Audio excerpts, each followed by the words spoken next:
that tomorrow is the first day of spring. Okay. And we acknowledge that day as new beginnings, the new year, like the new. Things have passed and things are coming forward. Some of you know the old dude, the Oyeku, things must end for a new cycle to begin. Well, this is our beginning. We consider this the end of a cycle. Tomorrow will be the beginning of a new cycle. I would like for all of us to move forward with everything we have put on the back burner. If we daily ride, we've been procrastinating, whatever it is, move forward. If you don't have, you feel like you don't have what you need, stop. Pay attention to your surroundings. If you can't get it going, move forward. Because you're going to still be stuck. It is a new season, new time. Let's move forward. Ashe. Ashe. It's funny you mentioned equinox. Why did you say equinox?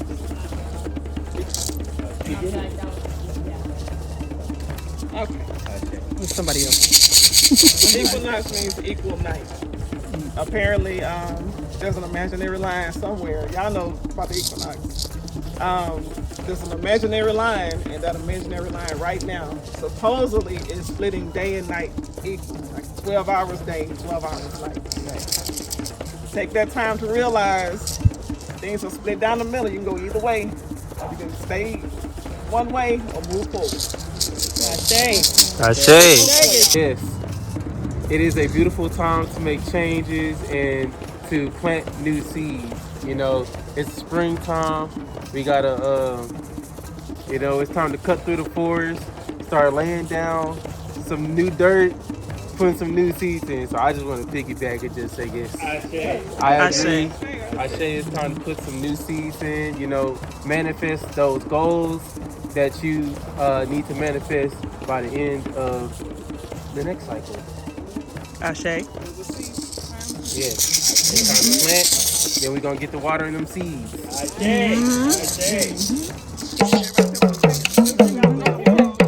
You say what?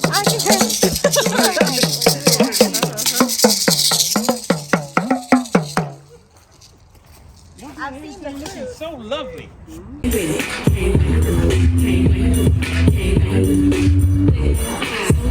What? What? What?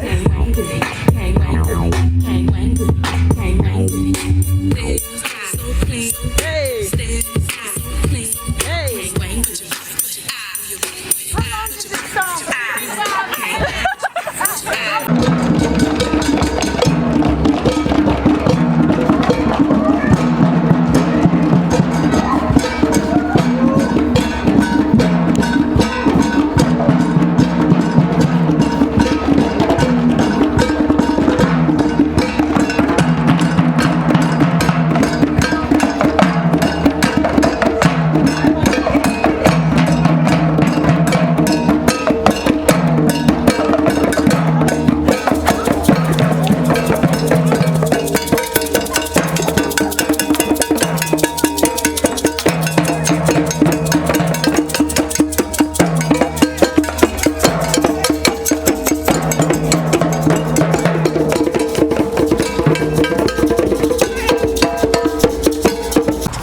Culture because they call our women witches.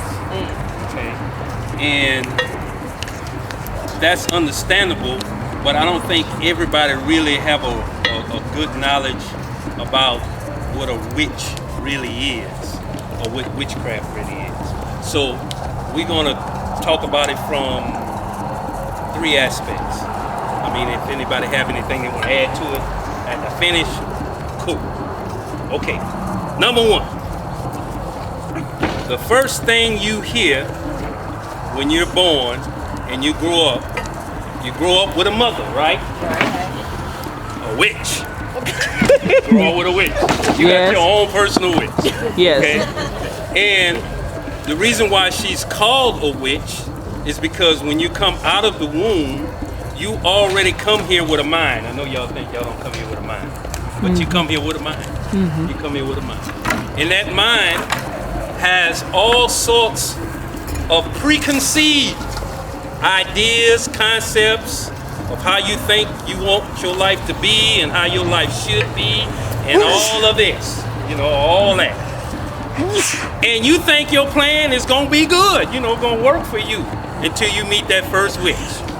And that first witch put her power of her speech into your life.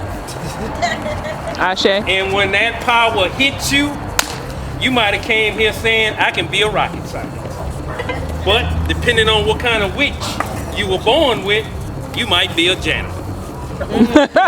Because she may preach to you, look here, you ain't gonna be no greater than your father. Your father ain't shit, you ain't shit. Ashe. Ashe. Oh, well, we all grown. Yeah, yeah. So to the degree of what she speaks in your life, she molds what we call in your subconscious the holies of holies, the real you, your Ori. She molds your Ori or warps your Ori. That's why they call it witch, because she twists your thinking. And she twists your thinking to her liking. Okay?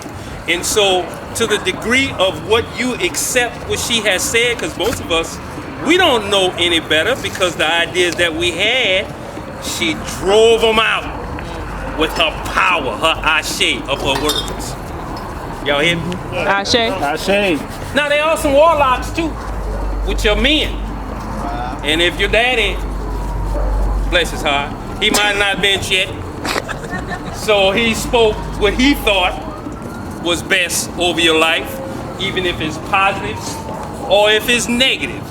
He done spoke some things over your life, and you took it as gospel. But most of us have always just followed what our mothers have told us.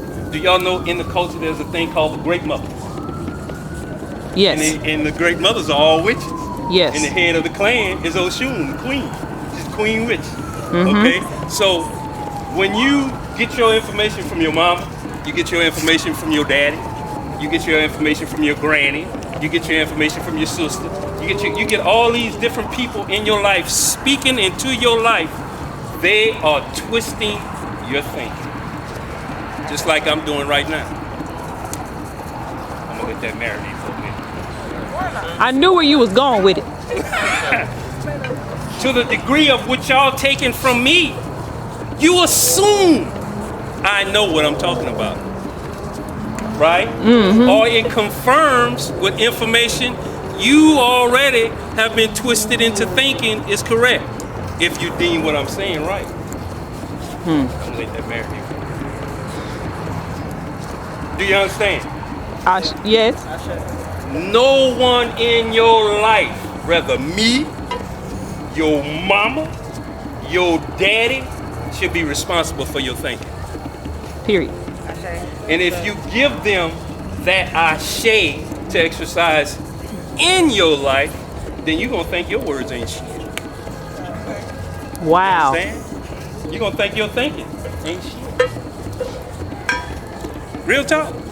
You will get to the point to where you don't believe even in yourself, because they think they're doing right by telling you the things that they tell you, because they were told from previous witches. You follow me? So let's take this information of being conscious about witches and begin to use the ashe to speak what we want in our own lives. To warp or to twist our thinking to the original thinking that we were supposed to have. Because witchcraft is real. That's one aspect. Second aspect. While you have this certain information within you, you go about your life thinking that you're okay. You may do some things that you be like, man, I don't like that I do that, but fuck it, I'm gonna do that anyway. You understand? Not realizing that you got that from the warlock or the witch in your life. And you get to the point till you're not even pliable. Y'all know what pliable means. Now you're not even flexible in your thinking. I don't give a care if 50 people tell you, you know what, you really ain't shit. You know what I'm saying? You really ain't shit. Do you realize that you don't do nothing but fuck up shit? And you're like, that's what you think. But they ain't paying attention to I don't want to just use poverty. They're not paying attention to themselves about what is going on in their lives. All the stuff they're attracting because of the spell that was cast on their life from a child. Warped thinking, warped ideas. Twisted thinking, twisted ideas. Even if you think that your ideas are right, you gotta look at your life. You gotta look at your own mat, okay? Don't speak no witchcraft over my life, telling me, you got an attitude problem. You know that? You're stuck on yourself. You think you cute. Now, why do you want to use your Ashe on me? Number one, so you telling me your life ain't shit? Hold on. Let's use our Ashe, our power, our Ika, in our words, to speak positive. You're a beautiful young lady. I don't care if they look like a toad.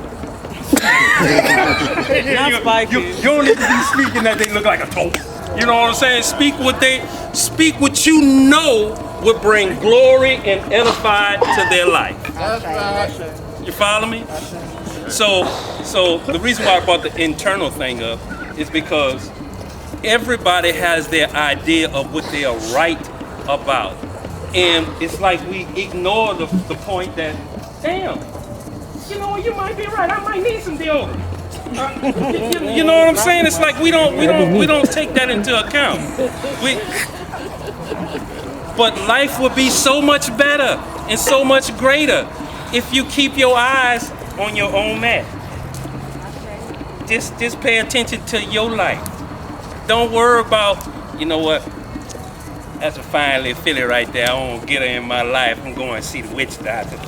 So you go see a person that tell you, well, hey, look here. I'm going to take this here, and we're going to burn this candle, and we're going to blow some gin over it, and we're going to do this here, and we're going to kill a chicken, and we're going to petition. We're going to petition Oshun. We're going to petition Oshun to make her come into your life. So you're not even thinking, you're so blinded by your desire that you don't realize that this person is speaking to you what you want to hear, and they're using their witchcraft on you to believe in what they're saying, and then your intent and their intent goes out to fulfill what you asked to come to pass. Now this person having problems in their life, wondering why I keep thinking about this nigga. I don't even like this nigga like that. Anybody ever had any of that kind of stuff? Yes. You follow? Well, that's witchcraft. It's using the power that's in every last one of us. I don't care if they cooking stuff or whatever they doing. It's the idea of you using your Ashe or your intent towards somebody else's will. It'll hinder them. I'm not saying that it's gonna come to pass, but if they got some knowledge, chances are it ain't gonna work. They're gonna have to refund their money. So be mindful of how you speak to people. Be mindful of how you think about people, because we all carry the great mothers within us. You got male and female. So you have the Ashe to warp or to twist people's thinking. And some people, man, they're not even interested in going further than what you have to say. You follow me? Wow. Kids not interested in going further than what you have to say. So that's how the great mothers mold their babies to either be failures or successful. Ashe? Ashe. Also, Ogun confirm it. Mama. Ogun represents transformation. Transformation in your thinking. He's the god of war. He's the god of fighting certain thoughts, and you transform those thoughts. That's what Ogun really represents. The war that goes on within, upstairs. Transformation. Go ahead. I just want to say that mothers can help manifest this way. If you get a mother who is willing to speak good over you and your children or whatever you are doing, you find a good woman, a good mother, a good female who is willing to help you manifest whatever you are going through or whatever you want to bring to pass, ask her to help you. Just speak. Just think about it. Just ask her to help. Because that's also witchcraft, but it's the same as bringing into fruits. That's Glenda she's speaking of. That's Glenda. Glenda the good witch. Yeah. There's good witches. Yes. Okay. Also, there's always something within you that goes against a negative word or negative intent. Because we are born with the universe within us. And the universe does not understand no. The universe does not understand a negative attack. It balances, it may reflect, but it can't comprehend no. So when you receive a negative from someone who you know or trust, and they're speaking bad to you or speaking something against you, intuitively your body will reject everything they say. Ashe. Because it's not meant. So there's something in all of us who receives and rejects. We receive good, but we reject always the negative. So the universe is always going to be good. Okay. Ashe. Now, did you have something else? No, I was gonna say that was witchcraft too, but she said it. Yeah. Indeed. And to your point, I heard a while ago that the universe does not understand sarcasm.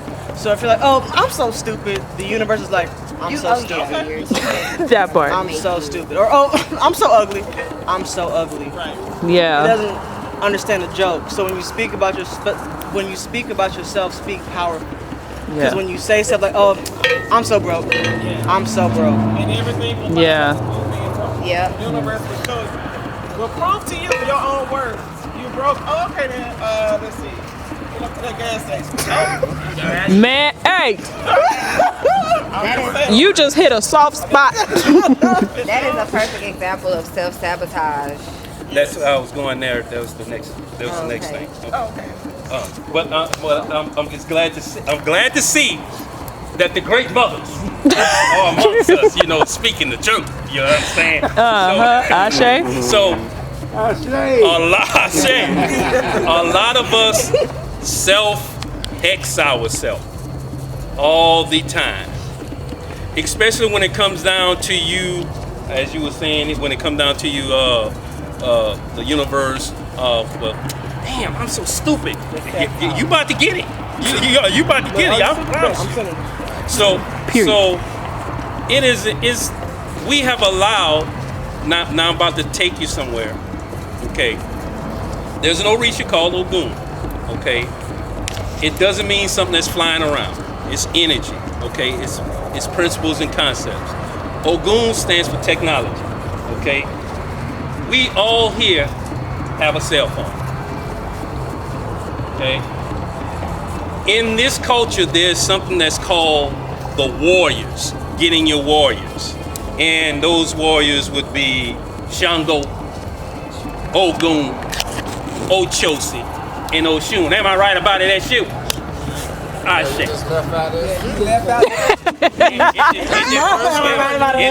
It depends on what culture and what science aspect we're talking about here, because Palo have it different, Santeria have it different, Shay have it different, and everybody have their different so-called warriors. Yeah, but I go. Go ahead. I can't do nothing without that shoe. You can't do nothing. What does that shoe mean? Essential spiritual understanding. I say. God of choice. I say. Now, that being said, one of your warriors is Ogun, okay? And everybody here owns a cell phone, right? Mm-hmm. Okay. That's technology. We spend quality time with that technology. Show you how they're using your science against you. They're taking Ogun to transform your thinking by your cell phone, by his power. And Ogun is a god. It's called the god of war. So while you're playing with your little toy, I got one too now. I'm not being funny. Right. While you're playing with your cell phone, it's weakening one of the main things that Ogun stand for. A will. A what? A will. Your will. It's weakening your will to do. It's weakening your will to be on time. It's weakening your will to exercise. It's weakening your will to eat right. It's weakening your will to have pain. It's weakening your will to do everything but sit still in solitude. And that's what Ogun does, sit in solitude. Ashe. So they're using Ogun to keep you locked where you are. Ashe? Ashe. Okay. Back to self-sabotage, self-hex. If you're not a person that continually read, because all we have is knowledge, there is no new knowledge. There is no new knowledge. All we have is knowledge. If you're not an individual that's constantly trying to evolve you or change and elevate you ain't gonna do nothing but self-hex yourself regarding the things that you already sit stagnant in, because there's a thing that's called arrogance, pride, and what's the other one? Ego. Well, no, I don't rock with that ego. What was the first one you said? Arrogance and pride. That's the opposite. Yes, sir. If you are a person that feel as though that you have arrived, that they're okay, I'm comfortable. I'm not. You're not trying to learn anything. Ego is not what you think it is. Don't we need ego? Yes. What about ego? Ego was given, the name ego was given because of you. Because you stand up with your chest. You stand up and say what's on your mind. Well, right or wrong, right? Right or wrong. That's ego. Right or wrong. That's that I go. No, it's ego. And here it is right here. You got a group of people that are inferior to you. And since they couldn't handle you, we got to put something in the science to make them bow down. You've been taught that ego is something that you should oppress, that you should be concerned about it, that you need to watch to see if you're operating in it. It's always an external judgment. It's not true. They don't want you to be who you are. They don't want you to stand up and say, wait a minute, motherfucker, you ain't gonna be pushing this, man. What you talking about? So being humble will be kind of like the opposite? Yes. Humble, now hold on now. Humble, let's look at that word. Humble is when you really submit to what is right. I'm not talking about submit because somebody has told you it is right. That you submitted to. Basically. Notice I keep telling you to keep your face on your own mat. Okay? It's on all this stuff that you're listening to, pride, arrogance, egotism, all this, narcissism, all this, is external judgment. External from a creature that do not want you to be better than it. I think true humility is when you recognize and understand, when you have true understanding of yourself and the world or spirituality, when you understand that shit is greater than you, that shit humbles you. I say. It's the truth humbles you. That's it. I say. Anything more than or less than that is arrogance. With that being said, is ego wrong?